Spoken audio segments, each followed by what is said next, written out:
Good evening. Let me call to order the regular City Council meeting for the City of St. Helena for February 13th, 2018. Would the Vice Mayor please lead us in the Pledge of Allegiance? I will. I pledge allegiance to the flag of the United States of America and to the republic for which it stands, one nation, under God, indivisible, with liberty and justice for all. Roll call, please. Mayor Gabraith? Here. Vice Mayor White? Here. Councilmember Doring? Here. Ellsworth? Here. Culberstein? Here. The next item on our agenda is public forum. This is an opportunity for members of the public to address us with respect to matters of municipal concern. Not on our agenda this evening. Does anybody wish to speak at public forum? Time is limited to 3 minutes. Mr. Belt? Yes. Good evening. My name's Tom Belt. I live on Hillview Place in St. Helena. Tonight I'm here to give a compliment. I'm also here to make an announcement, and in 2 minutes and 50 seconds I'm going to make a warning. The first compliment I'd like to make is to Cindy for just going beyond what's has been, I think, even necessary to provide me with the information that I've needed for some public records requests. 2 years ago, I was suffering trying to get information in a timely manner, and I think with our new city manager and with Cindy's interest, it's just been a complete change, and I wanted to give an example. Before the public forum that we had a couple of Saturdays ago, I made 3 public records requests on a Monday, and Cindy asked me. She called me the same day and asked me to clarify one of the requests that I made, and I told her, and then she asked me if there was a priority in which I wanted those records, and I explained to her that I would have liked to have had a couple of them before that Saturday, and she called me that following Friday, 10 minutes to 5, to tell me the information I needed, and I just wanted to thank you and tell you how much I appreciated that. And then you followed up on Monday, and then again this afternoon. I didn't get the message, but you called me again. It's just I want to tell you how much I appreciate that. The public records that we have received, I think, have gone a long way towards helping correct some errors that have been made in the city in the past couple of years, and I don't think we're perfect yet, but I think we're getting a long way towards that. I'd also like to announce that a group of citizens have formed a new group in St. Helena called the Citizens Pursuing Representation. We've started a new website for our community to inform citizens, St. Helena residents, about areas in our city government that we believe need some improvement. And much of that information is being provided on the website, is from the public records we're receiving. So I'm very grateful to have that. I believe the California Public Records Act is very important to the integrity of our city's government. And I'm sorry to report that on February 3rd, on a Saturday public forum, our mayor stated he has been arguing for a new policy in St. Helena that would list the city's website, list on the city's website the names of people in St. Helena who are submitting public records. He said he believes that the public records are imposing a huge burden on our city staff. And in essence, our mayor is intending to intimidate people from submitting public records. I just like to say that I would like to take this opportunity to try and dissuade our city government from adopting this new policy. There are some residents in our town who do not want their names and information to be disclosed. In my opinion, the policy would jeopardize the safeguards afforded to citizens under the California Public Records Act, and it would be the only. And if St. Helena does adopt this policy, it would be the only city in Napa County that lists the names of citizens who submit public records. Then, not only would St. Helena have the highest water rates of 21 Bay Area cities, we'd also be the #1 city in Napa County adopting this policy to disclose records. Thank you. All right. Let me respond just briefly. Thank you. Let me respond just briefly. My view of it is that Public Record Act requests are public records. And the responses to Public Record Act requests are public records. And there's a lot of benefit to the community to have those public record requests and responses posted on the website. They may well facilitate residents' ability to see what is being produced and give them a chance to study what's being produced and cut down on Public Record Act requests that could otherwise be duplicative. But the bottom line for me is that Public Record Act requests are public records, and there's no reason why the requests and the responses should not be on the website. And it would be my best guess that other cities in California would be moving that same direction too. Is there any further comment from the city attorney? No. All right. Any further public comment? Can I still open to public comment? Yes. Oh. Yeah, you have 3 minutes. It's already started. I haven't even got here. No, Anyway, I wasn't going to talk again tonight, but since I want to be clear, you want to publish the names of the people that asked for public requests? Is that what you're saying? I'll respond when you're finished. Okay, because I requested some public requests on Los Cabos, on their using Behringers since they're tired of construction to put all their debris there. Now they're putting their foods at Behringers. And because I found out they're not allowed to do that through the public request form, and you can, Noah, tell me they are in violation, and they've been in violation for 2 years, but nobody would have said anything unless I went and looked up that they were in violation. So me turning in somebody, being a whistleblower, whatever you want to call it, my name's going to be put there, because then you're going to have to put all the people that turn in building violations and the people that are turning in these second homes into the city. Are you going to publish all their names too? Because I fall into both categories. I mean, how are you going to differentiate us that are trying to help the city and find these violators that are in our city? Because obviously you don't have a code enforcement person here who we've been trying to get you to hire so they can go out and get these people. And now you're going to victimize us. Thank you. And again, this is subject to being corrected by the city attorney. My understanding is that code enforcement issues are not subject to the PRA. That's correct. Typically, the identities of complainants of city code violations, although cities have the option of making those public, most cities that I'm aware of don't make those public. So there is a distinction between actual code complaints, code enforcement complaints on the one hand, and Public Records Act requests on the other. And my comments were strictly limited to Public Record Act requests. I was not commenting on code requests. All right. Any further public comment? At this point, yes, please.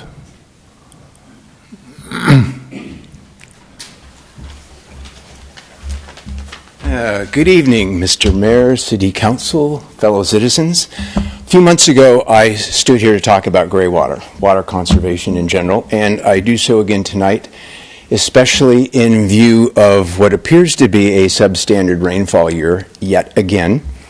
And I think this is especially important because gray water, let's refresh our memories first, gray water is basically water that goes down your drain. Bathroom sinks, showers, washing machines, that sort of thing, not the toilet or kitchen sinks. It's just water that just literally slips through our fingers every day. It's a very important resource. And it's lightweight and scalable. It's lightweight because it doesn't cost the city anything. You don't have to build any reservoirs, you don't have to drill any wells, you don't have to have any impact statements. It's all borne by the homeowners. And the homeowners have an interest in this gray water because they use it to irrigate your landscape. So you just basically capture it from your sinks, put it in a storage tank, and it's pumped out into your garden or to the trees. And it's especially important to consider trees because while you can replace a rose bush, it's hard to replace a 75-year-old oak or sycamore. These are vital parts of our environment. It's scalable because, again, it doesn't cost the city anything. If you have 200 people engaged in this or 2,000, it doesn't matter because the homeowner is footing the bill, and again, they're getting a water rate reduction. Or they're getting a water bill reduction because they're using less water. So now's the time when we're not in crisis mode, unlike Cape Town, which I believe has 2 months of water left. Now's the time to be thoughtful about a robust policy that encourages our citizens to be wise stewards of this very, very important resource. And I'd like to just conclude with, I acknowledge there is a built-in antagonism in our system where water resourcing or water conservation is going against the grain of the city's revenue stream. This simply needs to change.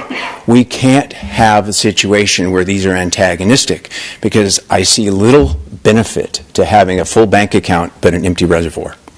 Thank you. Thank you very much, Mr. Scott. Thank you. Any further public comment? I'll close public comment. Next item is... May I just add, without getting into a full discussion on the prior issue with respect to the PRAs? Yes. I think there's a little bit of a nuanced thing, and maybe we need to clarify what was being said. What I heard Mr. McKelly saying is that if he does a PRA and he gets information, that may indeed generate some kind of a code enforcement or some kind of an evaluation by our city staff.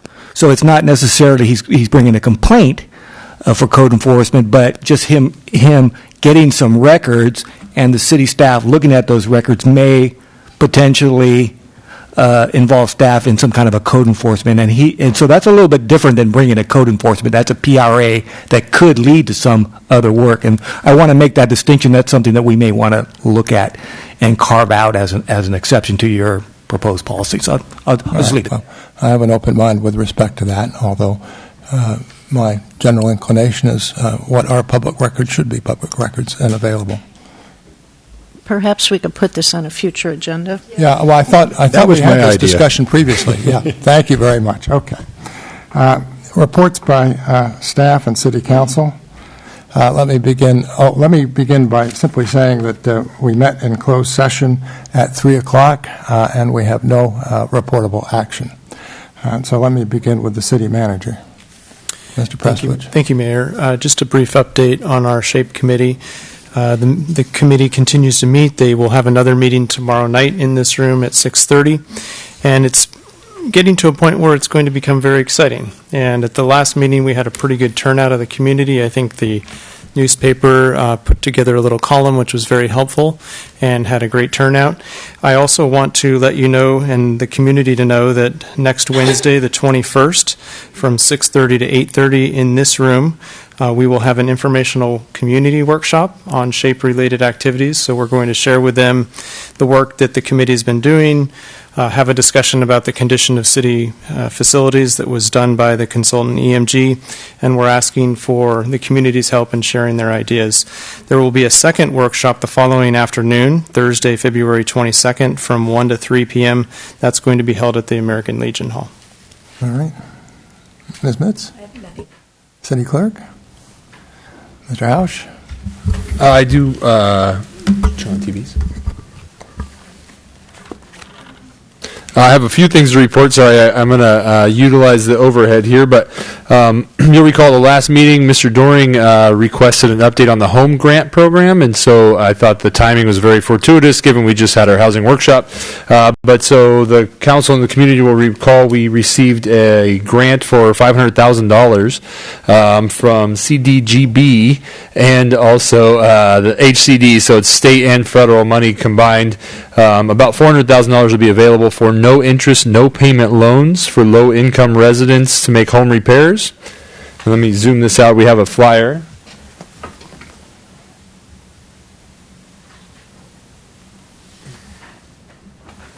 And so these flyers are going out to, I know specifically folks in Voorhees Circle. There's another version that's going out to folks in Vineyard Valley. And then we are also planning on holding a meeting at Vineyard Valley to try to help inform folks and let them know. But this is intended for people who own their property, qualify under certain income restrictions. And again, it's no interest, no payments, and it's intended to make repairs to their home. So that program is underway. The flyers are going out in English and in Spanish. They're being mailed directly, and we're starting to basically market that program. So thank you for your request for the informational update. The applications will be going to the Housing Authority for the City of Napa, who the city contracts with to provide our housing authority services. But we hand out applications at City Hall. We're planning on making copies for some folks. If they're not available to do that or don't have resources to do that, we can make copies for them at City Hall, etc. Secondarily, I just wanted to advertise the fact that the building departments of all the jurisdictions in the city have combined to put on an ADA workshop, and this is intended for owners of commercial businesses or commercial properties. It's occurring April 24th. It's a Tuesday, and in Yountville it's going to be 2 to 4, and then the same presentation will be in Calistoga from 6 to 8. So that's April 24th. These flyers are available at City Hall, and it's intended to just help people understand what the rights and responsibilities are under the ADA. And finally, after all staff finishes their department reports, Ms. Xinia Gamero, who administers the Planning Division's website among numerous other duties for the Planning Department, is going to be giving a presentation on a new tool that she has added to the workshop, or the website, I'm sorry. Very good. Ms. Smithies? Thank you. The only thing I have to report for Public Works right now is that the Public Works administrative staff members have moved from City Hall to 1572 Railroad Avenue, the former CDF building. So if you go to City Hall, they'll provide you a map or direct you to 1572 Railroad. We're next to the Teen Center, so come by and see us. Okay. Ms. Coberstein? You asked to hear what's going on at the Joint Planning Agency. So we have an item on our agenda this evening, but also I wanted to let everyone know that we are going to have a program here in town in April, kind of a special collection of refuse. Every year we get service credits from the contractor, and for years St. Helena's just been banking them and doing nothing with them. And the idea is to take these service credits and do something for the benefit of the ratepayers. So Mark has been working with Christy and Bryce on an event in April where we will have like a citywide pick up one bulky item outside of your house. Do the east side of town on one Saturday, and on the following Saturday we'll do the west side. So there'll be more information coming out. So if you have big things you want to get rid of, you might think of holding on to them, because this is a way to get rid of them for free, except for certain appliances, which may have a slight supplemental cost. But information on that will be coming out, and encourage everybody to take advantage of it. Very good. Mr. Ellsworth? Last week I went to Sacramento. I've been noticing less rain. I've been noticing less snow in the mountains. So wanting to be proactive about thinking how to deal with what may be coming. So I've been trying to engage with state-level groups and nonprofits who have looked at these situations before. I went to Sacramento last week to an event and connected with a number of different entities, and so looking at strategies about how we deal with the drought so we don't get into a situation, as we say, where by conserving water we're damaging our water enterprise fund. So looking at strategies and hopefully not having to reinvent the wheel, but coming up with strategies that we can be proactive about conservation, but at the same time protect our water enterprise funds. While I was there, I reread the Brown Act, and there's just one little bit I wanted to read that I think is important about when it was formed. It was, when we talk about the Brown Act as a way of making sure that a quorum of elected officials doesn't make decisions without the public participating. And so this is just very short, but it says the intent of the law was that officials' actions be taken openly and that their deliberations be conducted openly. And this, I think, is the important part. The people of the state do not yield their sovereignty to the agencies which serve them. The people, in delegating authority, do not give their public servants the right to decide what is good for the people to know and what is not good for them to know. The people insist on remaining informed so that they can retain control over the governing bodies they have created. So to me what that means is that as elected officials, we don't have the authority. We serve those who do have the authority, which are the people. And I just think it's important that we all remember that. All right. Anything further, Mr. No, Oswald? that's it. Mr. Doring? I have a couple of future agenda items. You know, the issue of water has come up, and I think now is the time to look closely at our water conservation ordinance. We have a very robust ordinance. We're getting to that point where there may be some potential triggers. We should probably be getting reporting on the status of our water supplies, those kinds of things. It's better to do it earlier than later, and I think now is the time to start thinking about that. And I think my fellow council members probably would concur on that. Something coming up in the next meeting or our meeting after. The other thing that's on my mind is I think we're flying a little bit blind with respect to how we manage our legal services. And I've been thinking quite a bit about the lack of policies governing how we manage legal services in as council members. And so I would like to propose putting that on the agenda for a potential subcommittee to evaluate what existing policies we have, what the best practices are, and what improvements we can make to have our policies stronger so that we can have stronger communication with those who represent us. And I'm hoping that at least one other person would be interested in that, to put that on an agenda. All right. Sure, I've got no problem joining with that being put on an agenda for discussion. Mr. White?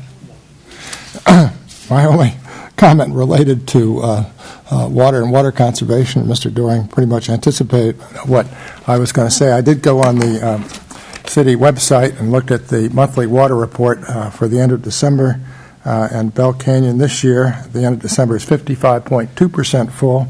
Last year, at that time, it was 99.3% full.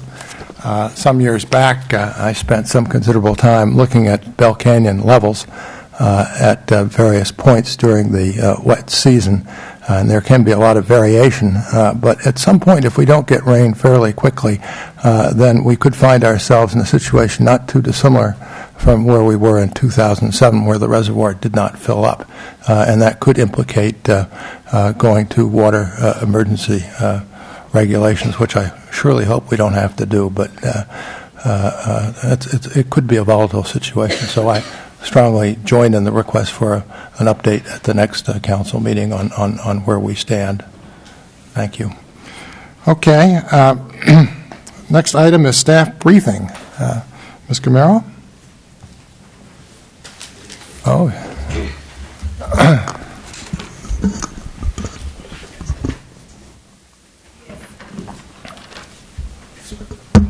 Oh, not this one. Good evening, Mayor, council members. I'm here before you to present an exciting new feature that our planning department website has to offer to everyone in our community, and that is online access to planning applications as they are submitted to our planning department. Previously, anyone who wanted to view an application would need to physically come into City Hall, set up an appointment with a planner, or submit a public records request.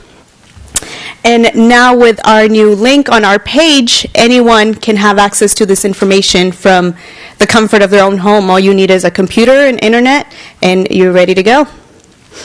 This is part of an ongoing effort to providing better customer service to our community members. I will be directing you over to the screen where I will navigate you through how to access that information. And first, we'll start off at our city website, cityofsthelena.org. At the top right side, under City Departments, you will select Planning.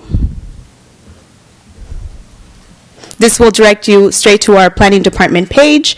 On the left-hand side, under Planning Resources, you'll see a new link that's been added called Planning Projects.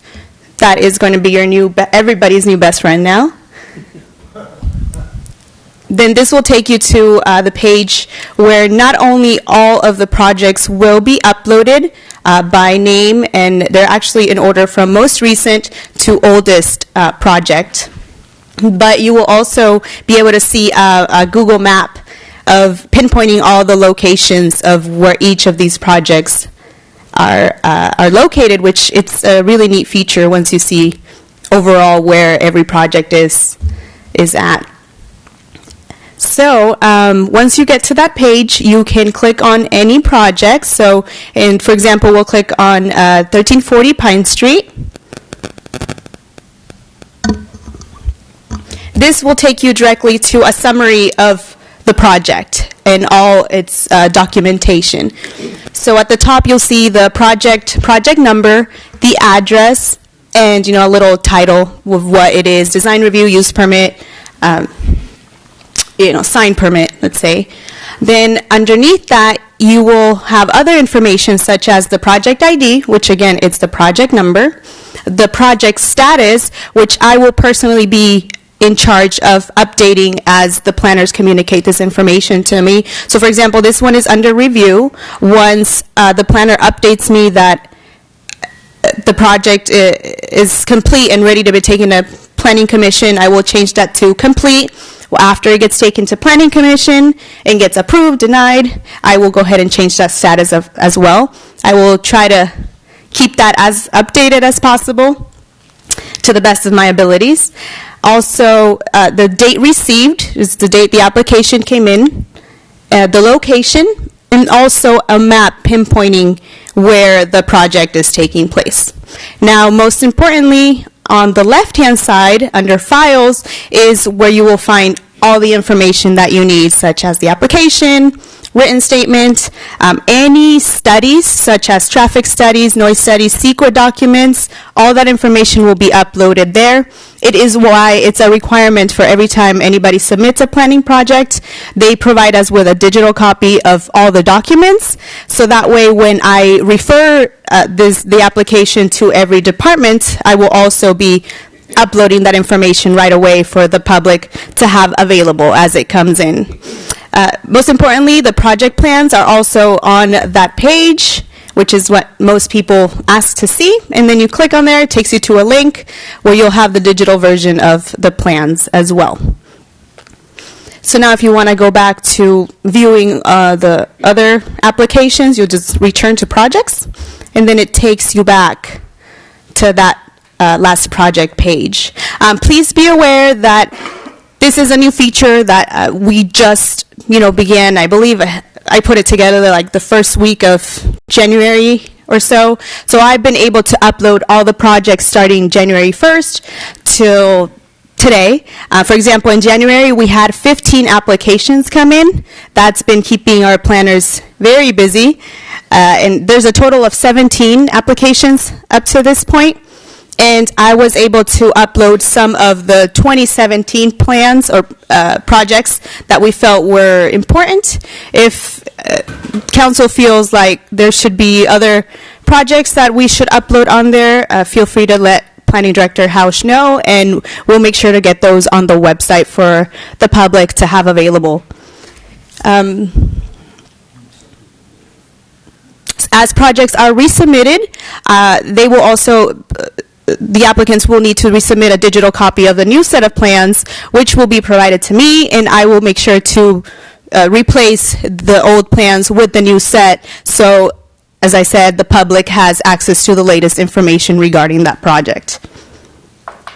And with that presentation, I will take any questions or feedback you may have. And I hope everybody in the community takes advantage of this new feature that we have to offer. It's really exciting, and we hope to get positive feedback from it. I just want to tell you I'm so happy we're doing this. It's been a long time coming, but I think it's great information for people to have. It may cut down on some of these public records requests, and it'll keep people too often feel that something appears at the Planning Commission or at this level and they never had a clue it was coming. And the more people know about this, I think the better off we'll be. Thank you. Thank you. Any further comments? I think we all join in what Ms. Koberstein said. Keep at it. Great. So, great to hear. Thank you for Thank you very much. Thank you, council members. Is there public comment in connection with the staff briefing? Yeah, sure. I'm just wondering, Hi, my name is Bobby. I'm speaking as a resident. I'm wondering if the status column will, or the status window, whatever it is, will indicate whether permits have been pulled, or if there will be any place that will indicate whether permits have been pulled. This is intended for planning applications, not building permits. We're not to the level yet where we get building permit information digitally, so I don't know when we would be able to do that. So these are not for building permits, but we could talk about a status update. Can a person call and find out if is that public information if the permits have been called? So we can call you about that. Absolutely, and building permits are, once they're issued, it is a 100% public record. While they're under review, they're not, just because we wouldn't want someone to look at a plan set to think that was going to be built when it may not be approved yet. So the planning department would be where we'd check on the building permit? Or you call the building department, they can give you the status. Okay, thank you. And I just wanted to highlight the fact that we did get 15 development applications in January alone. The economy is definitely trickling into interest in development and economic activity. There's a variety of application types, from subdivisions to sign applications. All of them are on the website. I would encourage people to take a look and then call the department or email the planner who's assigned if they have any questions. And thank you very much, Xinia, for all your hard work on that. All right, any further public comment? I would suggest email over phone calls. All right, consent, that takes us to the consent calendar. We have a number of items on the consent calendar, and I will read them off. Is there any consent item that any member of the council wishes to pull initially? 8.7. 8.7. Any other? All right. Again, any member of the council, any member of the public can pull a consent item. Just let me know, it'll be pulled. 8.1, consideration approval of a resolution approving a budget transfer from state gas tax 2107 Fund 227 in the amount of $67,000 and change to Streets CIP Fund 741 for Oak Avenue Storm Drain Repair, CIP R 18-82. 8.2, consideration approval resolution approving amendment number 1 to the professional services agreement in connection with the project described as Professional Audit Services with Van Lant and Fank-Hamel LLP in the amount of $30,500 per year for audit services for a total of $61,000 over a 2-year term for audits for fiscal years 2017-18, 2018-2019. 8.3, consideration approval resolution amendment number 1 to STH Contract 2017-044 with Mark Walsh in the amount of $10,000 for a total not to exceed of $25,000 for finance-related projects.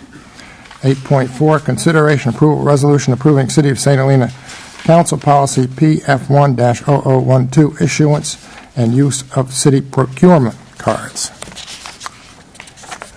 8.5, consideration proposed approval resolution establishing designation of cities agents by title to obtain federal and or state financial assistance through the California OES. And 8.6 was pulled. So at this point, the chair would enter. No, 8.7. Oh, I'm sorry, I can't read my writing. 8.6, consideration proposed. 8.6, consideration proposed approval regular meeting minutes of January 23, 2018. 8.7 was pulled. So at this point, the chair would entertain a motion to approve consent items 8.1 through 8.6. So moved. Is there a second? Second. Roll call, please. Vice Mayor White? Yes. Councilmember Ellsworth? Yes. Coberstein? Yes. Doring? Yes. Mayor Galbraith? Yes. So that takes us back to 8.7.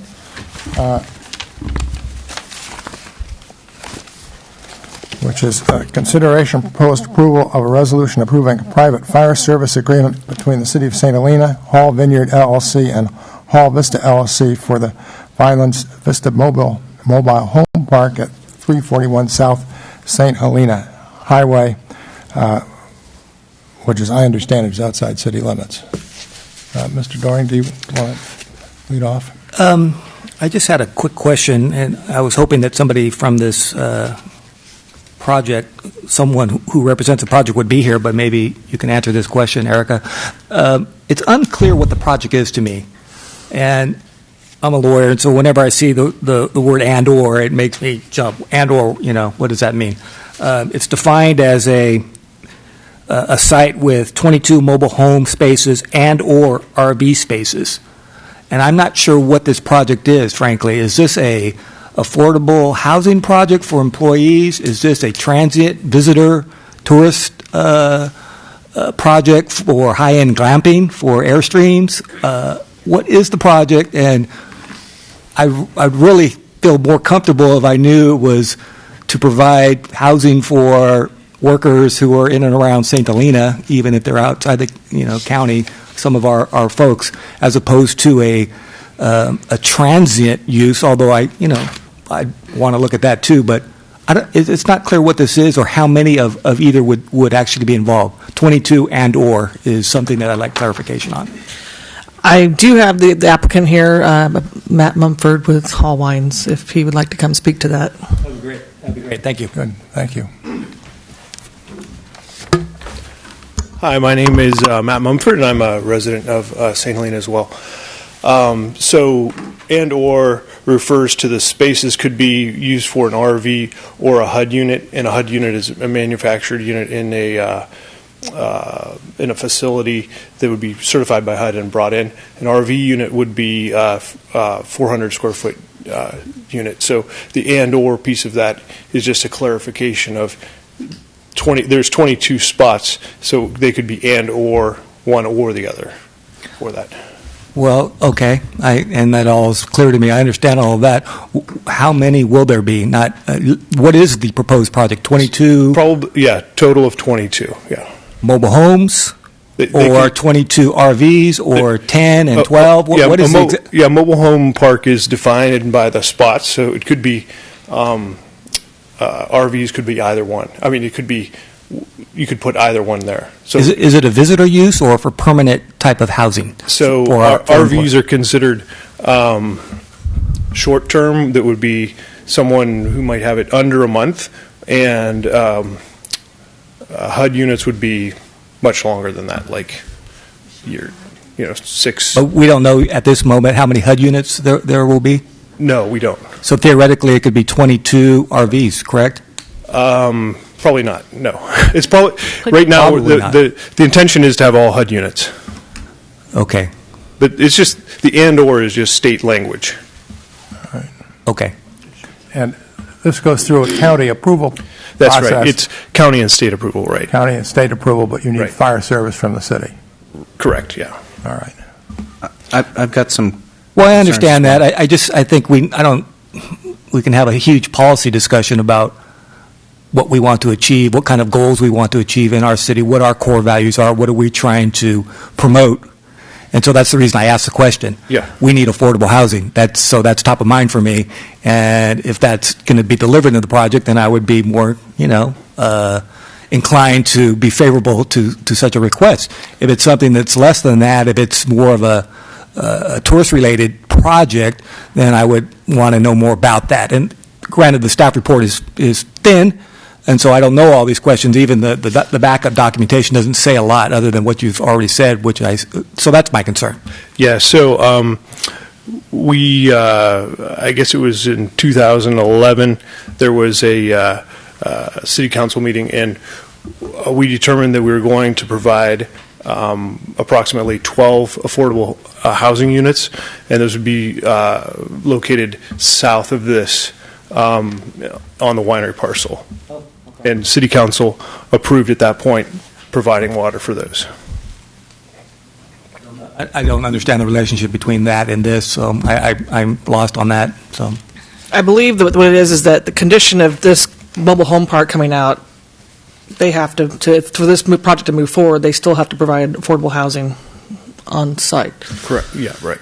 And the city was open to the idea and approved on September 13, 2011, that they would condition water, think about bringing about the water with RENA units, working with the county on that. Okay. What's your time scenario in terms of getting an approval from the city council? On what? On this request that's currently in front of us. we thought it would be a consent item today. That we're going to come back with an actual water plan. We currently have unrestricted use for water right now, and we'd like to ask for a more cohesive and constricted use. Okay. The reason I ask that is I don't feel entirely comfortable. I don't feel like I have enough information to make a vote one way or another. The information about this 2011 deal, I would like to know about that. I don't know about that, and I apologize for not bringing that up. I didn't even know that was relevant here. I didn't see that sort of mentioned anywhere, so I don't know enough about that. I was unaware of it too until recently, like as far as Friday. So I'm glad it was brought to our attention. Would the council be willing to postpone this for 2 weeks and kind of get a little bit more detail? Or I don't know. I feel a little uncomfortable voting on something I don't really understand the mechanics of what's going on here. Okay. I would be comfortable postponing it. I mean, in addition, we recently had a project in town here where we took some of the county's affordable units because they have such a difficult time creating affordable housing in the county. And this seems like a perfect location once we know the use. I have one other issue with this agreement, frankly, which is I agree we should have a water agreement so we know the amount of consumption. I also think we're probably not prohibited from charging a fee by agreement for the fire service that relates to the size of the meter instead of, as we charge our residential customers, instead of the flat rate fire service charge. I'd like to see that change possibly in the agreement. Thanks for coming down. I feel the same way. I don't have enough information, and my understanding was what happened a number of years ago when the residents of that mobile home community were moved. There was an agreement to create this affordable housing, and so I would like to get more of a understanding of how it's tied in. Just for the examples that we've had previous projects that had an affordable housing component when they came in, and by the time they were built, it was no longer on there. So I just want to make sure we have all our agreements in place and our understanding of the project. And also, and Mr. Doring brings up a point, if it's for residential living, it's got one level of impact. And if it's for a tourism use, there's a different level of, because it's not just people there, it's the workers that have to come in. So the idea of cumulative impacts, even though it's south of St. Helena, it's still the same road. And so understanding a little bit more about the project, one of the things we've learned recently is that our fire department is, well, we've known this, it's volunteer and part-time, but if it hits a certain threshold, then we have to go to a more professional level, and it costs the city more. So when we're approving projects, if we're considering what the threshold we're hitting in terms of fire calls so that we stay in a zone that works for us. So for me, getting more information about the project and particularly the affordable component would be helpful. Is there, could you just describe very briefly what you submitted to the county and where the county is with respect to the application, if you know? So we reconfigured So we've been working on this project for like 10 years at this point. Right. And it's changed many, many times over the years. So right now, we're working on reconfiguring the unit spaces. We reconfigured them approximately 3 or 4 years ago and got an approval on the location of the spaces. We're reconfiguring the spaces right now, and working on the affordable housing component as well to tie that in, so that we make sure that we have the affordable housing tied into the project as well. Okay. Could you arrange for our city clerk to receive and post, if we don't already have it, on the website? You just sat through the wonderful website presentation, the relevant documents at the county level so that everybody has a chance to go through them, and they're probably voluminous. I'm not saying necessarily to go back through history, but at least the documents that are currently outstanding to be acted on by the county, or ones that have been acted on by the county, but which are part of your project as it moves forward, if that's feasible. Yeah, I think it'd be pretty simple. There's some simple documents that have been approved, and those can be reviewed. I think that the stuff that the county's working on, that approving or working on right now, I think they're being adjusted and can't be shared quite yet. But okay, or even just maybe with respect to those documents, simply a simple listing saying the following are being worked on by the county without disclosing the content, so that anybody looking at the website can see pretty fairly where it stands. I think that all that would be useful. Yeah. Certainly, since it's the sense of the council to continue this item, I'm a little concerned that 2 weeks may not be enough, and so unless it deeply impacts your plans, I would suggest that we move it to a meeting in April. Yeah, and I think basically what we're asking for in this is just connection to the city's.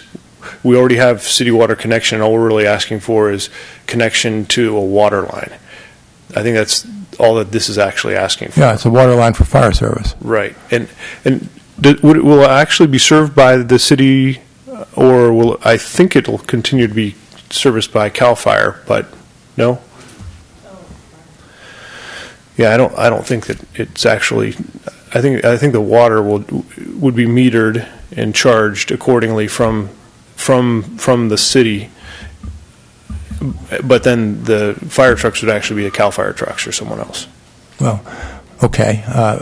Anyway, that's another detail perhaps that needs discussion.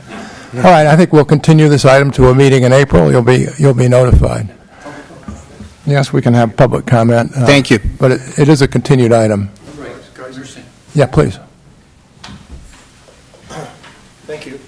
Tom Belt again. City Council, this is an area in our rates that I believe is out of compliance with Proposition 218. And unfortunately, I believe this was an area that was not was oversighted by our last ad hoc committee. There was in 2016 when Catherine Hansford did our rate study, she cited a court case called Pollard versus Brook Trails that basically stated that our standby rate that residential customers were using at the time, which was $2.50, was basically illegal under that case law. And as a result of Catherine's Hansford's recommendations, the city decided to adopt base rates for all standby customers at the time, which raised their rates from $2.50 a month to currently $54.17 a month. In my opinion, and I may be wrong, I'd like to be proven wrong if I am, but I don't see any difference between fire service protection and being base rates. If you compare what a typical 5/8, 3/4, or 1-inch residential user is charged right now, it's $54.17 for that size meter. If you were an industrial user using a 6-inch line, the base rate would be $1,423 a month. A 6-inch fire service line is $32.59 a month. $32.59 a month. I'm paying $54. And in my opinion, the water rate customers in St. Helena, the 2,600 of us, are subsidizing the fire service connections in the city. And I just would encourage the city to re-examine this. I do believe we're vulnerable to being sued under being out of compliance. If we're going to look at a court case and apply it to the residents having a standby rate, it seems like the standby rate for fire service should be the same. And we should be applying the same base rate that we're charging normal customers for a 4-inch or a 6-inch line to fire service, because it's actually on standby. All right. Thank you. Thank you. The issue is noted. Any further public comment? I'm Anthony McKelly, 1125 Cornell. I'm one of those guys on standby because I don't use city water. But anyway, I agree with Paul Doring until you get a full set of plans, because this could turn into what Calistoga Ranch is. It's a bunch of trailers, high-end trailers. They kicked out a bunch of low-income family housing. So unless we get that back, and I understand how they've been working on it for 10 years because they just bought the property 3 years ago. So I don't understand that, or if they've got another compliance they're trying to deal with. But what you got to remember, I used to want the city to do water contracts, but I have kind of gone away from that because of what the mayor said about a year ago here.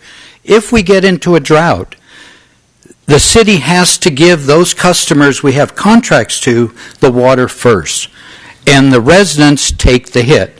I came up here specifically, Mr. Mayor, and you had me sit down, but then you let me talk because I wanted to understand that. So you got to be careful when you give this water contracts because you're giving that water away from the residents unless you have a clause in there that they have to take a hit too. And I think right now none of our contracts say that they have to take the same hit as we do as residents. Thank you. Look, I've always been clear that all water customers are under our water shortage emergency ordinance. That would include industrial customers, commercial customers, residential customers. I can't imagine myself saying anything different than that. I'll bring you the video. All right. Any further public comment? All right, I'll close public comment.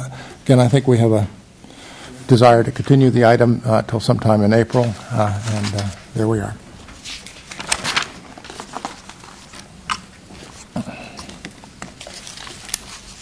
Next item is a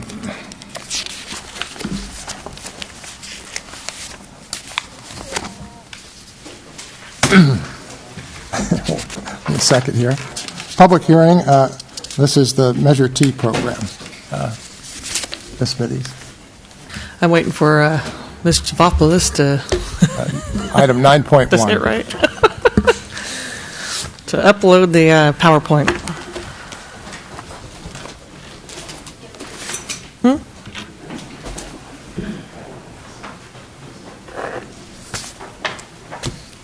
All right, so this is a repeat, basically, of the January 23rd City Council meeting where we brought a draft list to the City Council for the Measure T Napa Countywide Road Maintenance Act program. We're required to provide a 5-year list of projects to Napa Valley Transportation for their board approval, along with a master funding agreement between Napa Valley Transportation Authority and the City of St. Helena, and a resolution approving the proposed project list for 5 years. The projects have to be resubmitted every 2 years after this one, but it doesn't stop the city from coming in sooner and upgrading our project list based on information we have or other priorities. But it's at least a 2-year window. We give a 5-year window into the project of streets that we're working on. I did get a couple of public comments this past week. One was concerned that we're under showing too low of a figure amount because revenues look like we might be getting $900,000 a year versus the $600,000 when the measure went out in 2012. But in the first year alone, we're only going to get about barely 2/3 because we're 3 months in arrears, and the first deposit is in January of 2019. So we'll get the first quarter, we'll get the second quarter, and then the third quarter in June 30th. So we're not going to quite get the full hit in the first year, but it'll be a good start.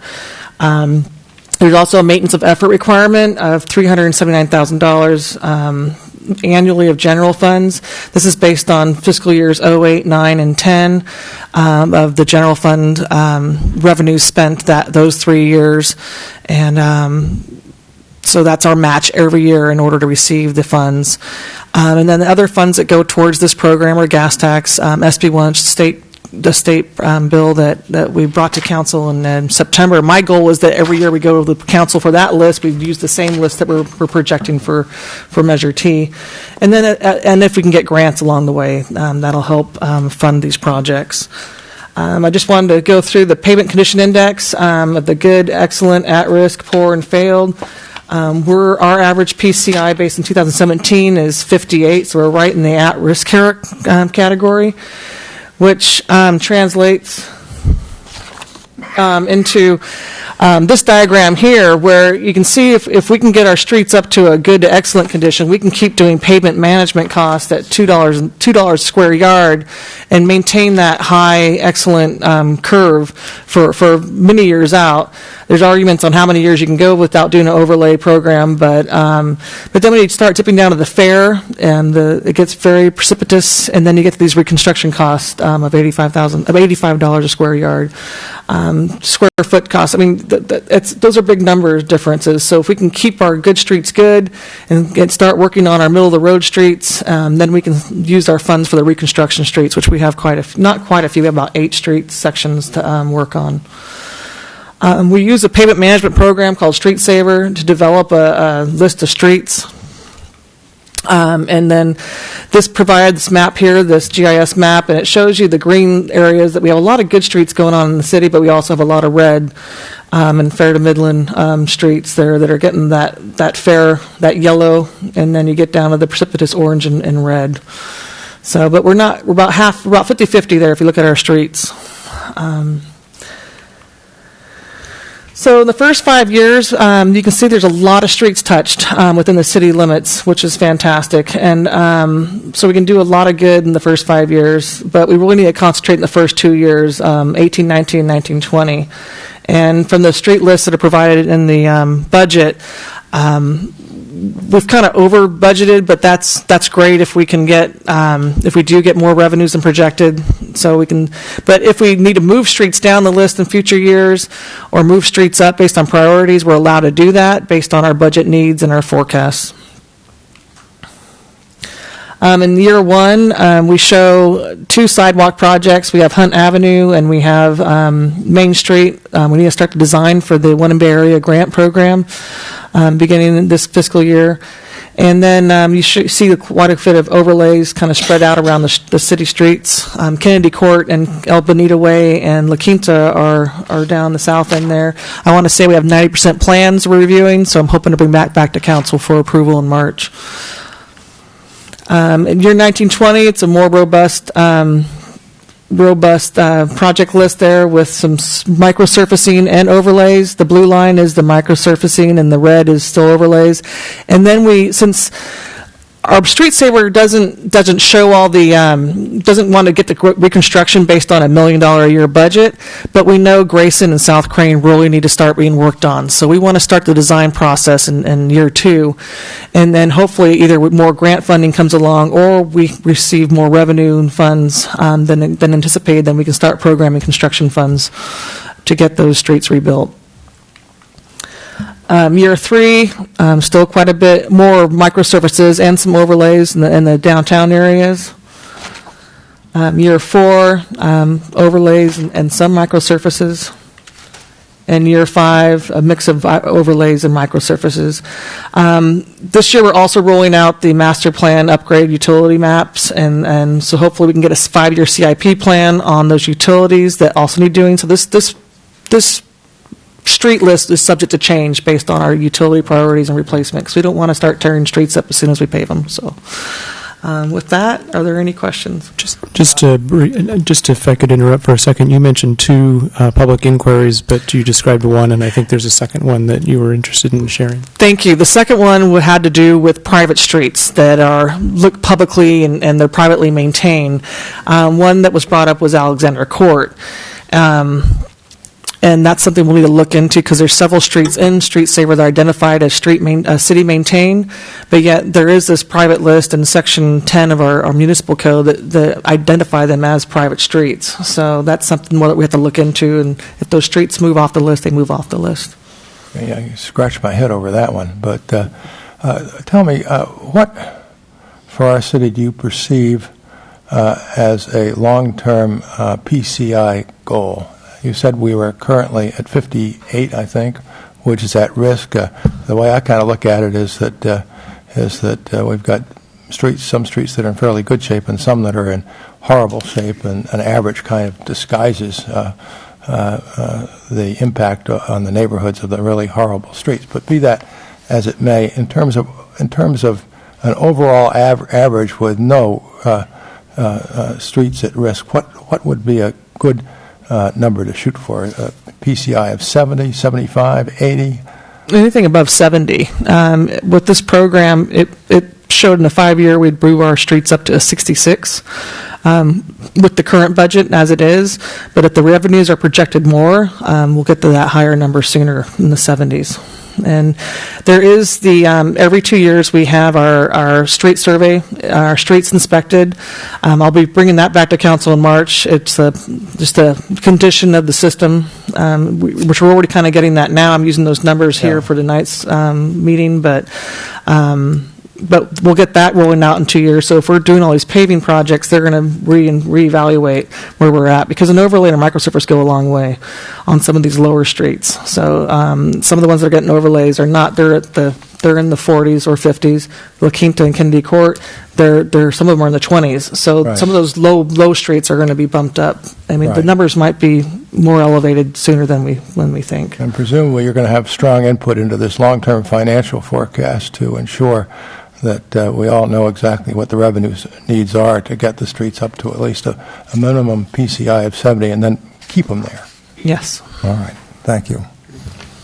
Any further questions initial questions from council? Then let me open the public hearing.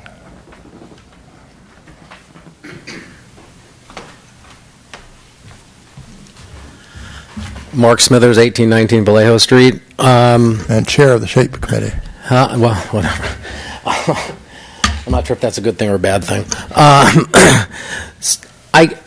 I guess what my concern is, and maybe what we're doing here is the bare minimum that we need to do for the requirements for us to start getting our Measure T monies next January. But what I would like the city to do, and I'm requesting the city to do, is to actually come up with a 5-year plan to get all the roads. Erica has provided that we can get all our roads to a 91 or above if we spend $8.5 million. So $8.5 million divided by 5 years is $1.7 million. Based on the information that the county is providing, both from talking to people at the county and also articles that are in the Napa Register, St. Helena will get at least $1 million a year from Measure T monies. So it's not 600,000, it's $1 million. And we ought to be using that $1 million to do planning and come up with a plan that can fix all the roads. So if we have $1 million for Measure T monies, it's actually more than $1 million. We have $380,000 from maintenance of effort. So plus or minus, that's 1.4. We have SB1 monies, which are about 100,000. I'm not sure what the gas tax number is, but I think it's over 100,000. It means we barely need to put in a little bit more money for planning purposes to get to $1.7 million. And I think that the city owes that to all of us because we all voted for Measure T, or not maybe everybody, but the majority did, because we want our roads fixed. And then we also voted for Measure D, and the very first item in the whole, why should you vote for Measure D was because we need to fix our roads. So, and I'm not trying to allocate monies from Measure D or whatever, I'm just saying that's what we voted for. We voted in the half-cent sales tax, we voted in Measure T, and I think it's a commitment that the city owes to all of us is to come up with a 5-year plan using this $1.7 million, which I believe is there for planning purposes. And then, of course, yes, if for some reason Measure T ends up being $900,000, we can make adjustments. But I think you should plan to do all the roads within 5 years. I think that's what you owe us. All right. Thank you very much. Any other public comment? Let me respond just briefly. First of all, I think the city should consider, in terms of the long-term financial forecast, a scenario in which within 5 years we get all the streets up to a PCI of 90. Let's see what it costs. I have no reason myself to take issue at this point in time with the allocation of Measure T money coming to the city, which we've estimated in the past conservatively at $600,000 and are hoping that it's more. But I must say I've not heard the $1 million number either. The allocation in Measure T is not particularly favorable to a small city like ours. With respect to Measure D, certainly Measure D was passed with the thought of both maintaining current services plus undertaking infrastructure repair, and more broadly than just roads. It was sidewalks and other things. I should bring in sometime the city's Measure D brochure, because it was for proper general fund expenditures. It's clearly stated there, but it was pretty wide-ranging. It had police, fire, library, other services, and it also had hopefully some money for infrastructure repair as well, but I'll bring that in.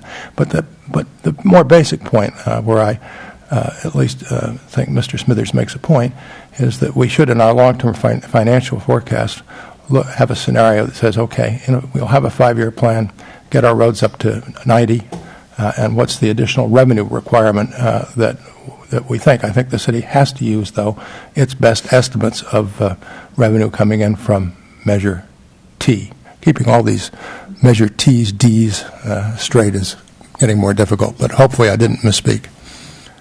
Anybody else? I would agree we should refine the plan as we get more information and we know more about the finances. Looking at the map, I understand the theory of keeping the stuff that's pretty good in good condition so that you don't have to repair it, but many of the red streets here, which are poor and failing, several of them are not on the 5-year list. And to the extent we get more money, I think we ought to consider more projects of that type. I know you put South Crane and Grayson on for design, but I would hope we would consider actual reconstruction or whatever needs to be done. In my own little neighborhood of Sylvaner, the Red Road is not on the list. So, where every other street in there is, which doesn't make a lot of sense. Yeah. Right. That's why I see the long-term financial forecast as putting out there what would be needed in terms of revenue if the community is willing to support it. And then how we get there, that's all part of the work of the SHAPE Committee, too, as I understand it.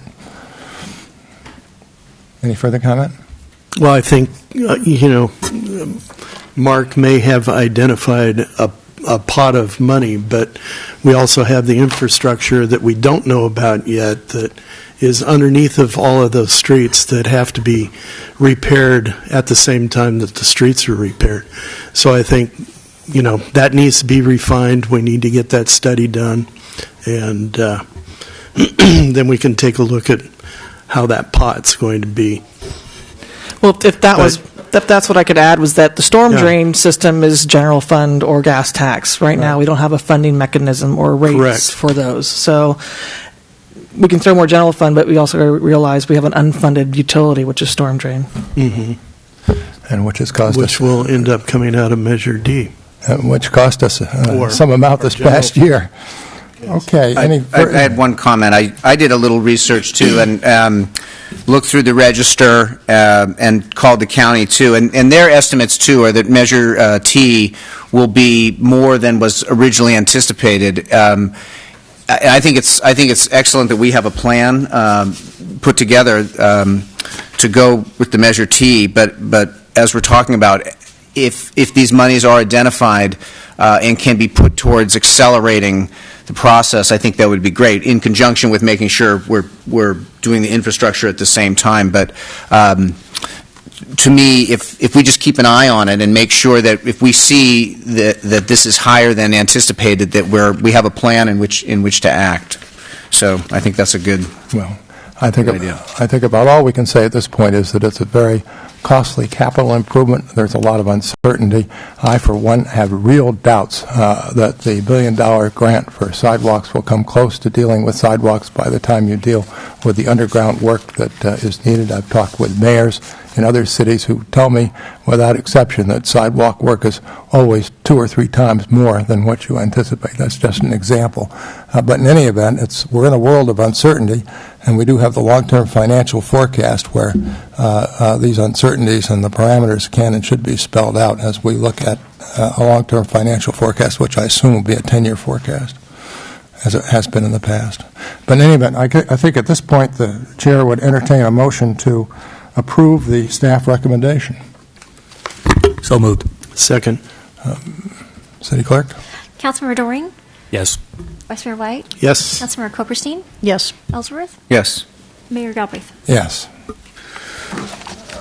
That takes us to 9.2, which is the Bell Canyon Interim Bypass Plan. Let me underscore that word, interim. Thank you. Leah Costello from Burke, Williams & Sorensen, the City Attorney's Office.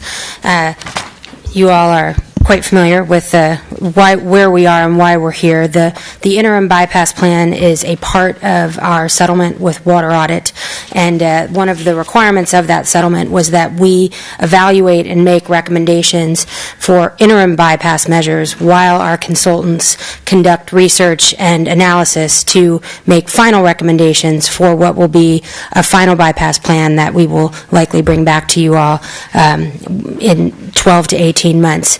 The recommendations are laid out in the staff report, but specifically, the basis for the recommendation starts with our fisheries biologist, Dr. Michael Podluck, who is here and available to answer questions if I am not able to, or if you have additional questions. Evaluated our existing bypass restrictions and determined and recommended that we increase those to better protect fish. And so he developed a list of what he believes are good interim bypass recommendations in order to evaluate the impact of these increased recommendations on our water supply, which is obviously a significant and important issue. We had our other consultant, Dr. Matt O'Connor, who is our hydrologist, evaluate whether and to what extent increasing the amount of water that we bypass from Bell Canyon Reservoir would have on our water supply. And what the short version of what he concluded is that most of the additional water that we would be officially bypassing is already being bypassed. It's just overtopping the reservoir.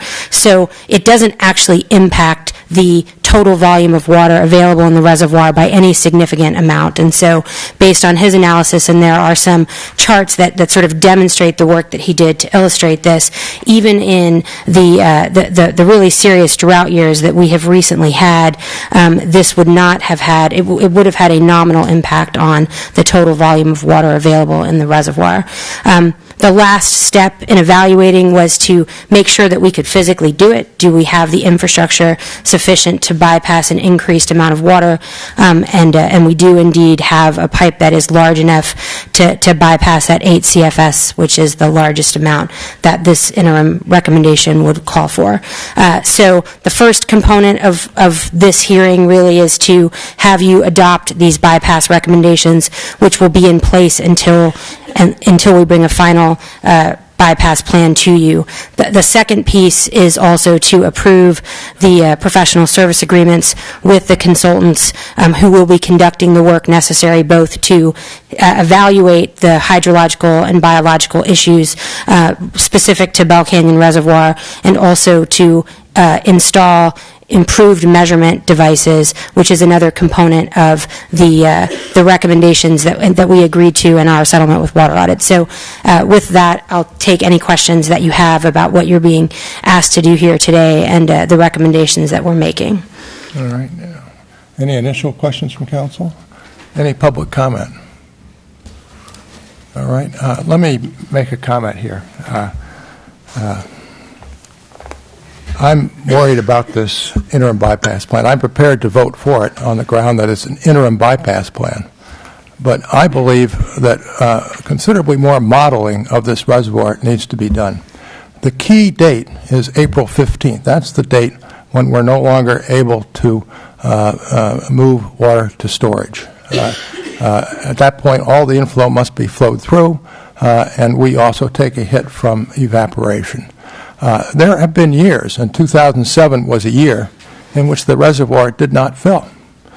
You cannot count on that reservoir filling every year. And then I look at the staff report that says, for example, the data shows that at the end of 2012, under these recommendations, the reservoir would have been 85% full, et cetera.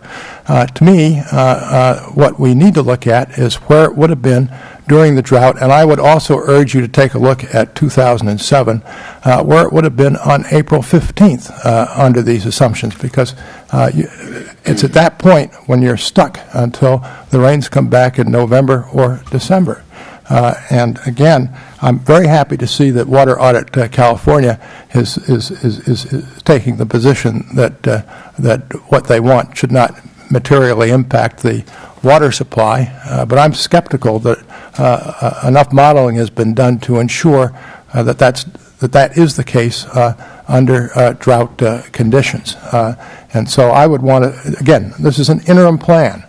But to my way of thinking, the word should go forth that if further modeling shows that we would be losing significant yield from Bell Canyon, I would hope that a future city council would take a real second look, understanding that this council, when it approved it, understood that further modeling would take place and would look specifically at where we are on April 15th under these new bypass assumptions, and perhaps there will be some historical experience. Maybe that this year is going to give us some real experience as well, because as I previously mentioned, Bell Canyon was not in a happy condition as of December 31st, and I assume it's in an even less happy condition today. I haven't seen the report for the end of January, but that's really, again, I'm prepared to vote for this, but only because it's interim.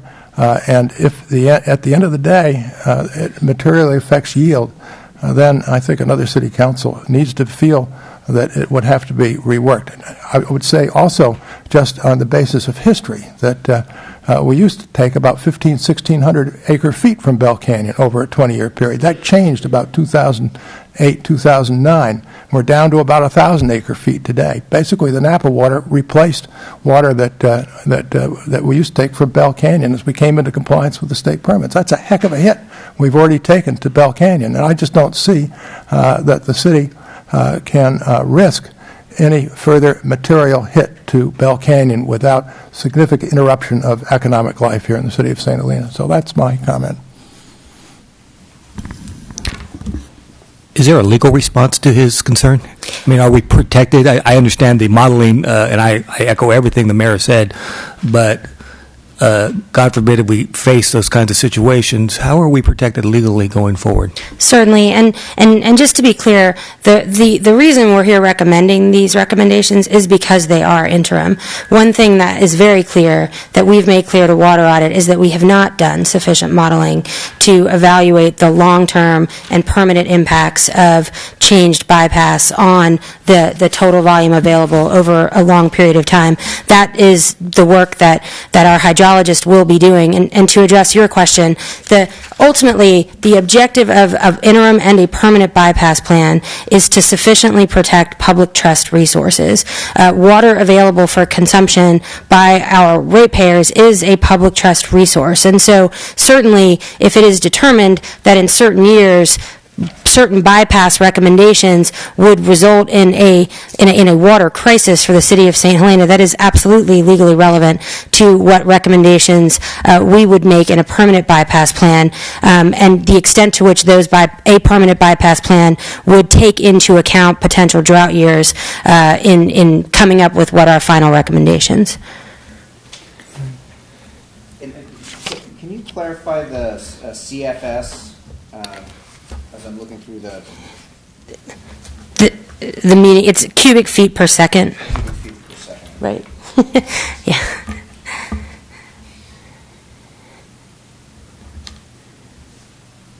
So we'd be adding 20.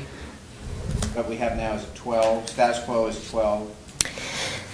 It's a little tricky because you can't really look at it as an aggregate. You really have to look at it. So we would be adding, the maximum addition would be in the February 1st to February 28th period, where the status quo is 2 CFS, and we would be making that 8 CFS.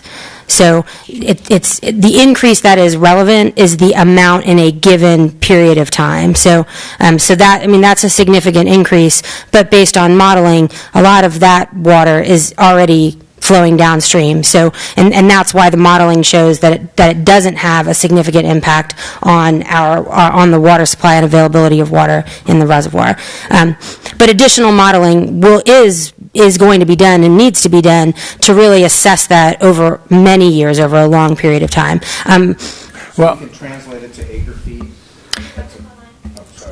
Is that something we could translate it? No, it's no. It's difficult. Good evening, my name is Mike Potlick. It's difficult because the most important thing to understand about a bypass flow is it's not the same thing as a release. So if we say the bypass flow is 8 CFS, that doesn't mean you automatically have to release 8 CFS. If half a CFS is flowing in, you bypass half a CFS. All it means is that once it gets above 8 CFS is when you can start diverting the extra to storage. Right. So without knowing precisely at any given point what the inflow will be, you can't really convert it to acre feet. I mean, if it was a consistent flow, you could easily make the calculation, but... Okay. Thank you. Okay. And that does sort of raise what is an important clarification. None of this is about supplementing water downstream with stored water from the reservoir. All of this relates to bypass of water flowing from upstream to downstream. Does that...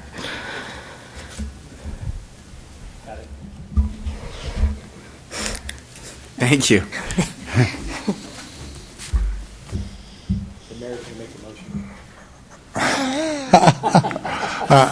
The mayor will entertain a motion to approve the interim bypass plan. So moved. Is there a second? Mr. Doring? Just so I can go to dinner. Okay, I'll Mr. second. White seconded. City Clerk? Councilmember Ellsworth, Yes. Vice Mayor White, Yes. Councilmember Doring, Yes. Silverstein, Yes. Vice Mayor, Mayor Galbraith. Yes. Okay. That takes us...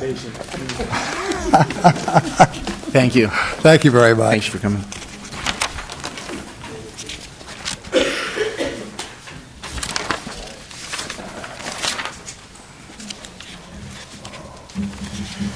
Let me see if I can find my agenda again here. All right, I think we have one more item. Oh, 10.1, we've got a few more items. Consideration of a letter of support for Upper Valley Disposal Services minor permit changes to allow for the establishment of a clean compressed gas fueling system. Who is the staff person? Is that Mr. Prestwich? Mayor, at this time, I'd like to invite Christy Pistone-Abreu to speak to this item. Ms. Abreu? Thanks for having me. Thanks for allowing me to come and make this formal request. We've been before you to talk about infrastructure changes at our facility, and we're finally at that point with our composting operation. This permit is a minor modification, and it's actually also CEQA exempt. So we will be going to Planning Commission on March 7th. We are looking for all of the cities that we service in the Up Valley community to hopefully send us a letter of support because it's all of our materials together that we're processing. So there are 3 items that go with this permit change. One is the CNG fueling system, and I think for some of you that were here a few years ago, we came in to talk about this, and it's simply bringing in a pipeline down our driveway and switching out diesel trucks for clean compressed gas a fleet. So it would probably be between 15 to 17 trucks. They obviously emit cleaner. This is all about greenhouse gas emissions reduction. They're also much quieter in the community. So there's no overhead. There's no overhang. Essentially, the trucks will park in the same place that they're parked in now. Right now, they face outward, and with this fueling program, they would probably face inward, but they will slow fuel overnight. There's no sound. It's similar to your electric car that you plug in. You just hook the pipe up to the truck and you turn it on, and it slow fills with the compressed gas overnight. And they would be in an above-ground tank. The second item is a blending barn for taking in and receiving the organic material. The blending barn is small enough to require us to not be a major modification, and it will be fully enclosed. Originally, we had it on the exterior of the property, and we since to mitigate impacts to our neighbors, we've actually moved it fully into the actual composting location. If any of you have been there, it's in the middle sort of our operation, and there's already mature landscaping in that area. And then thirdly, the change, we call it in our industry feedstock. So we're not asking for any new tons of material. These are already tons that we are permitted to have. So we're taking and replacing basically grape pumice with the addition of food waste from within all of our communities. So currently we process about 1,500 tons of food waste annually, and we're asking to swap out grape tonnage for about 4,500 tons per year. And just to give you an example, in January we took in 80 tons of food waste and processed that. We didn't process it at this facility, but we processed it at another facility, but that's just an idea. So for those of you at home that have a green bin, what this will mean once we're all permitted is that people will be able to put food scraps in their green bin. It's what we call co-collected organics, and again, it's not raising, it's less than 10% increase in organics, so we're not anticipating any new trucks, no new traffic, no new real tons. Food waste doesn't take up a lot of space. It might weigh a little heavier because it's wet, but other than that, we think it's pretty insignificant. So with that, I can answer any questions that you might have. Like I said, we did receive a categorical exemption from CEQA, so the county believes if we meet all of their guidelines, they are supporting an approval of this application. So, what is the definition of food waste? For example, I hope in compliance with your rules, I put orange peels into the green barrel. Is that food waste? Yes, that would be considered. Well, actually, you can put an orange peel in there now.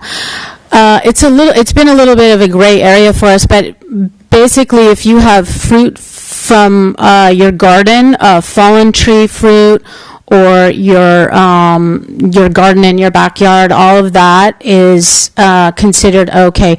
So this food is more like your leftover dinner that you didn't eat. So it could be cooked food, it could be fish, could be bones, it could be shells, shellfish, shells, oyster shells. So it's basically anything. So we have a couple mandates. This is like, we're not just saying, hey, we got to do this. It's really mandated from the state of California. So there's one in place, which is called AB 1826, which is a West Chesbrough bill, which we have all commercial establishments have to have an organics program.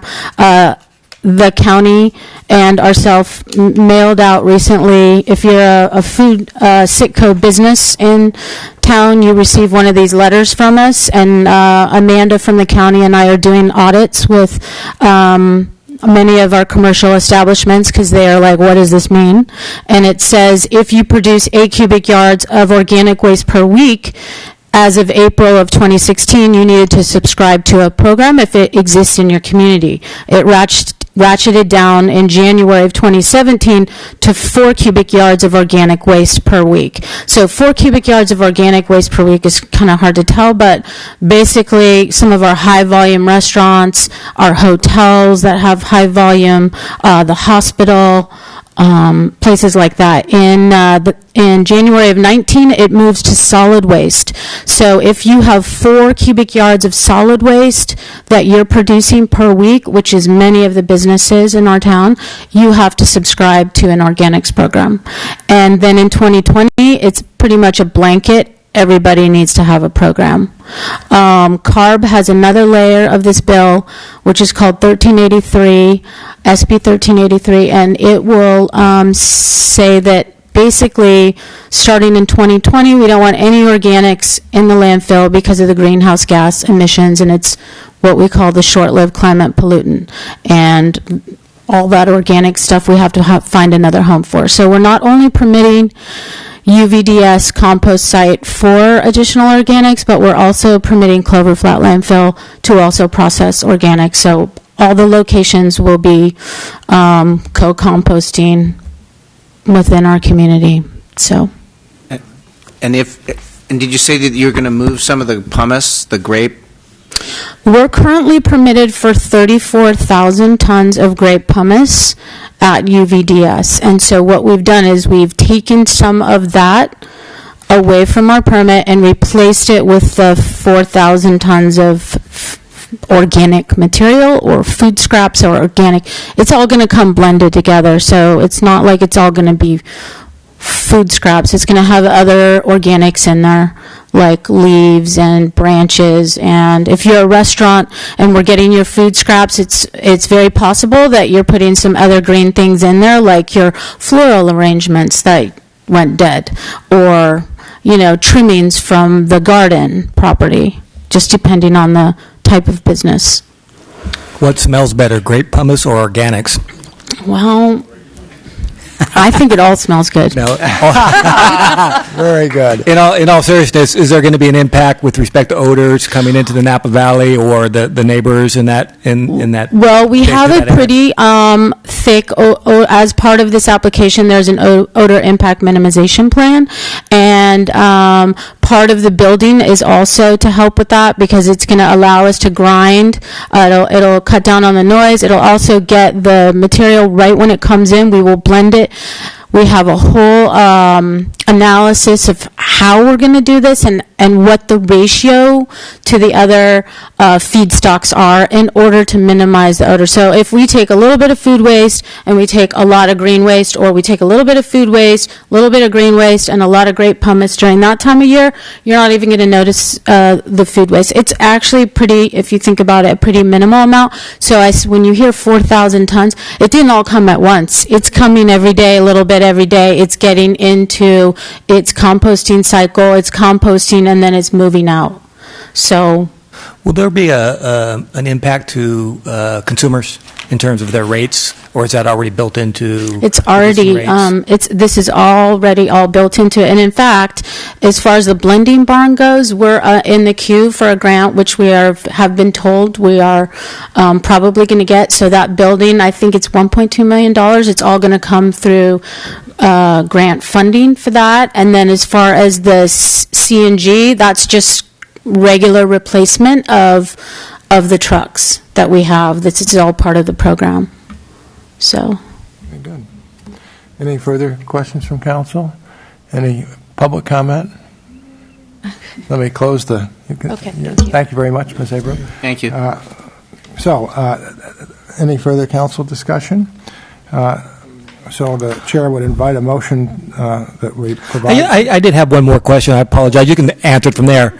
Do you have an existing market for the composting, or is that in development? That to me seems something that's relevant. I mean, is it promising that this will be sold and there'll be a long-term viable operation?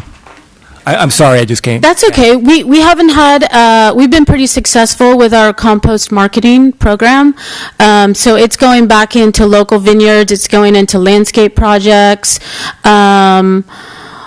We've had droughts, and when there are droughts, it makes for long periods of time that we can get the compost out into the fields, and so drought might not be great for everybody, but actually the compost also has a lot of moisture in it, so it's good for a drought area. So we haven't had a problem, but we will continue to have a marketing component and making sure that the product is fully recycled, which means getting it back to the ground. So. And the city gets it free, right? All you got to do is ask for it. Yep. All right, good, thanks. All right. Anything further? All right, so at this point, Chair would entertain a motion to support the letter that's part of the... So moved. Second. Councilmember Koberstein? Yes. Doring? Yes. Ellsworth? Yes. Vice Mayor White? Yes. Mayor Galbraith? Yes. Next item, 10.2, review of... Before we do this, could we just have a little more information from Christy about what's going to happen in April? Oh, all right. Thank you. Thanks for the reminder. So St. Helena is going to have a cleanup day first time. Yountville has a cleanup day in May. Every year they take their franchise service credits. Our staff goes out on a Saturday morning. We spend 8 hours in Yountville and we pick up there's a list of items that can be disposed of.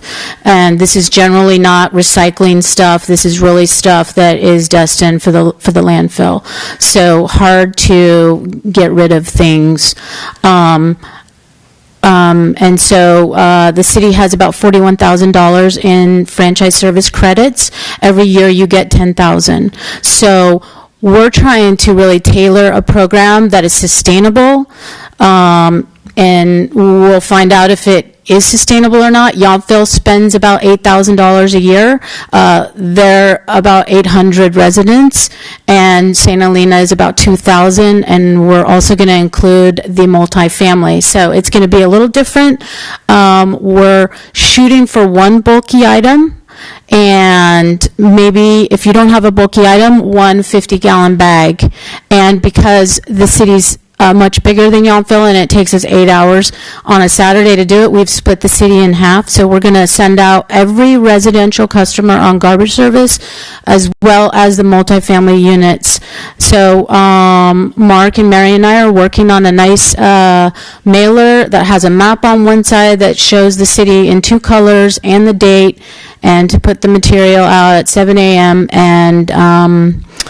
And we're going to kind of go from there and see how chaotic it is. Our staff decided to do the east side of town because it's smaller, so they'll have a better idea about the following Saturday. So the first Saturday will be the 14th of April. We'll have an idea about how much material and what kind of material we're going to get.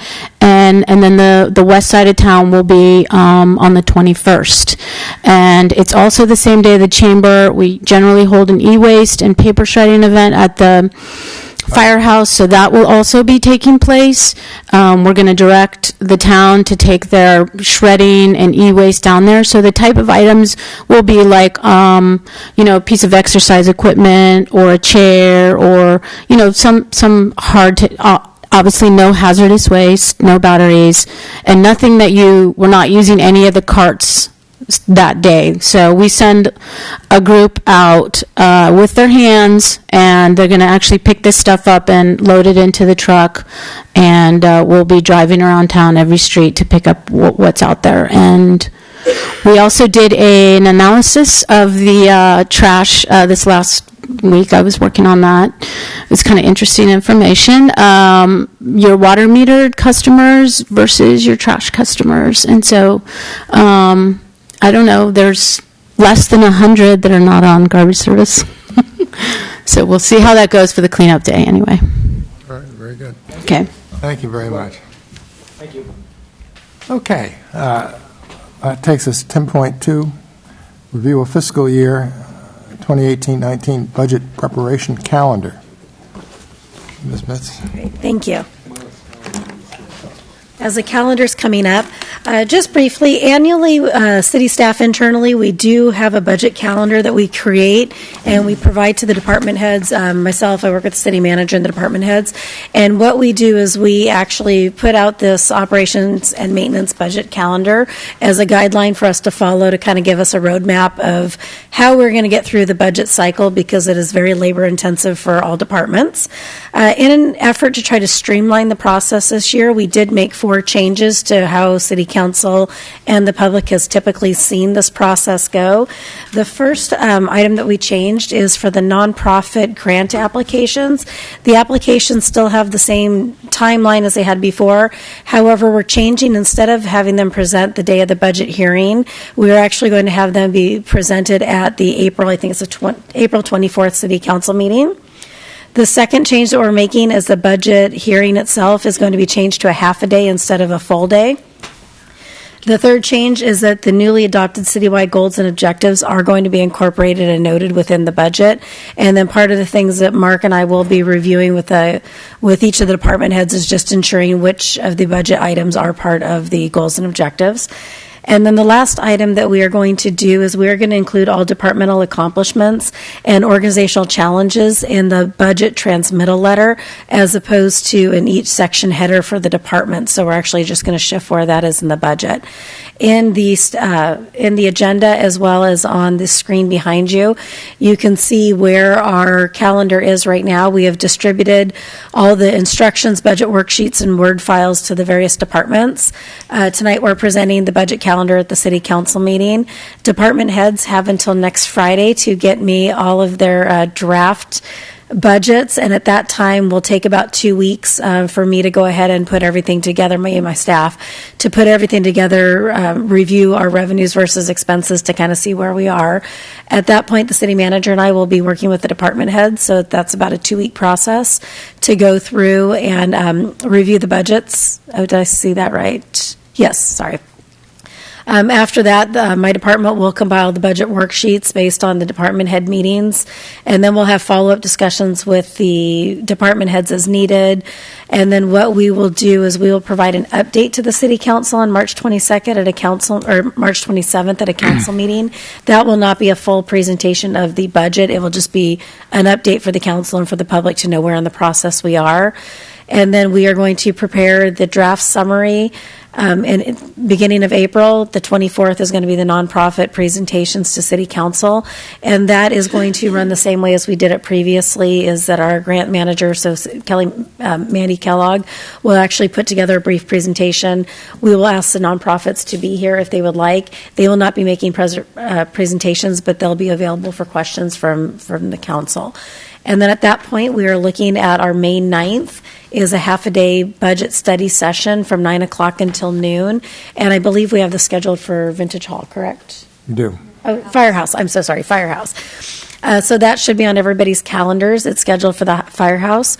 We scheduled a secondary meeting on May 23rd, if necessary, again at the Firehouse. And then we're looking at having the budget adopted on June 12th. So I'll be happy to answer any questions.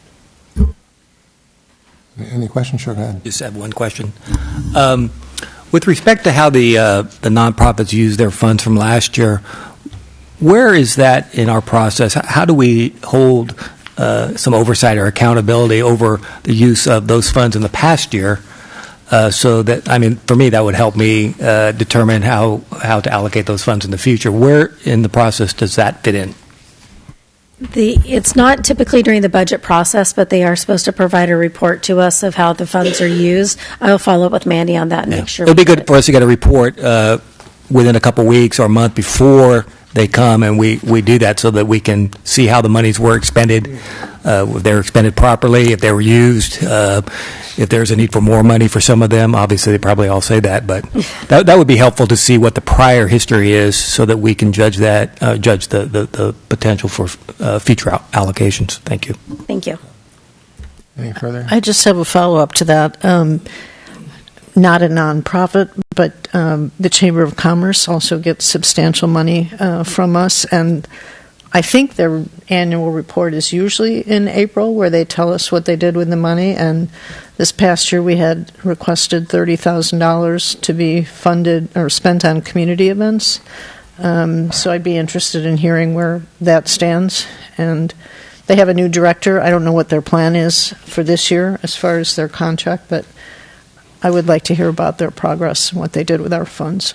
I thought the contract was a 2-year contract, but maybe I'm wrong. It was 1 year. Was it 1 year? Last year it was 1 year. I would have to look that up, but I believe it was a 1-year contract. 1-year contract, with them. okay. But I will follow up with them. I assume that all the department heads have been provided with the EMG report, and there are going to be some tough discussions when you meet with department heads, particularly those that have responsibility for facilities. But that's just an observation. I'd like to be a fly on the wall. In any event, you're not asking for any action from us on this one? No, I am not. It's informational item. Okay. Any further comment? Thank you very much. That would take us to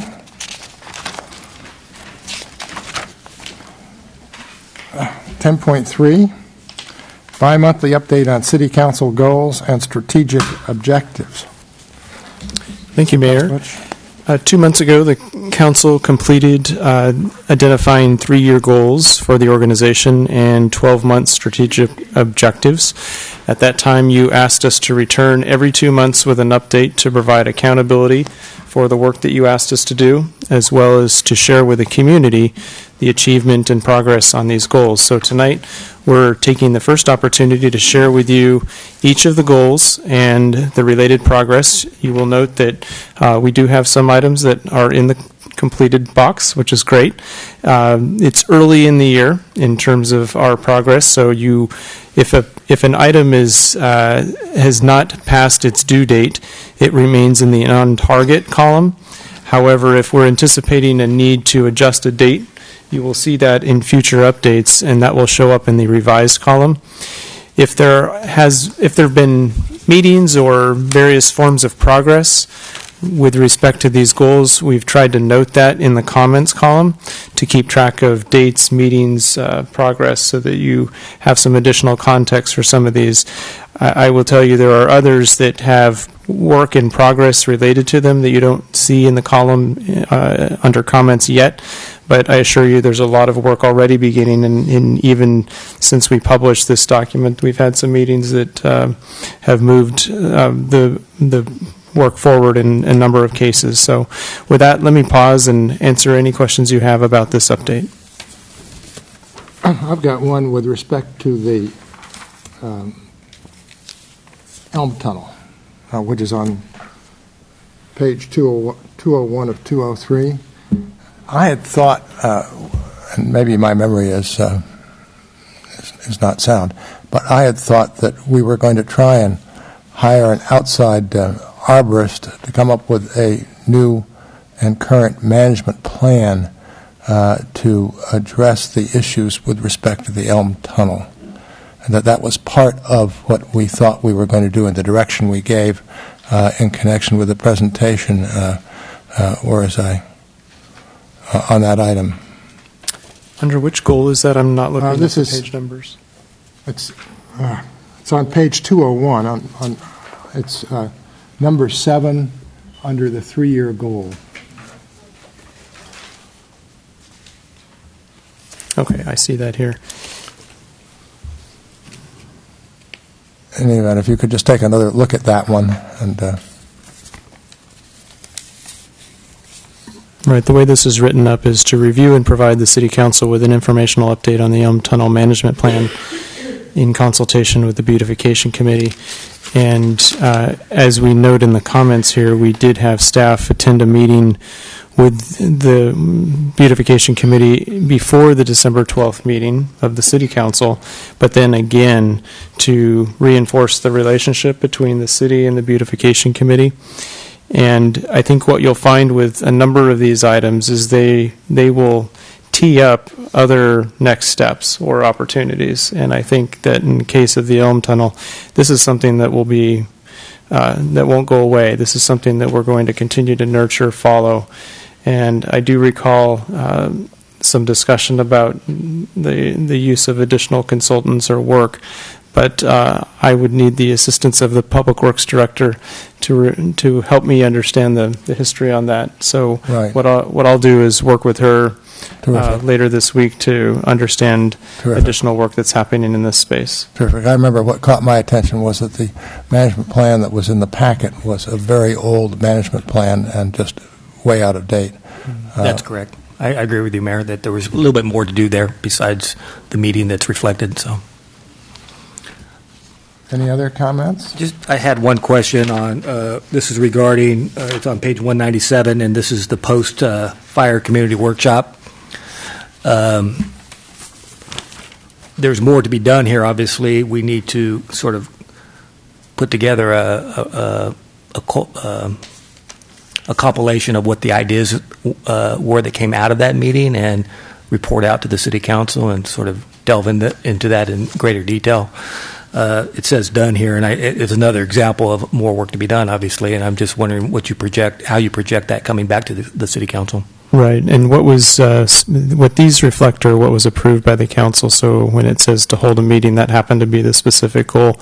In this case, I anticipated bringing the after action report to you tonight. But unfortunately, the draft sits on my desk today, and I haven't had a chance to fully review that. But we're anticipating bringing that back to you within the next meeting or two. And so what you'll find there is feedback from the community from the workshop. You'll find recommendations from the staff, and also a list of items that is sort of the items that we experienced as a result of the fire, items that would have been helpful to have in City Hall. So additional generators, for example, a plotter, some things that masks for breathing. These are examples of items that we found out the hard way that we would have been very helpful to have in advance of the disaster event. So you'll see that in the report as well. Good. Any other comments? All right. I will declare the meeting adjourned. Thanks very much, everybody. Thank you, remaining public, for sticking it out.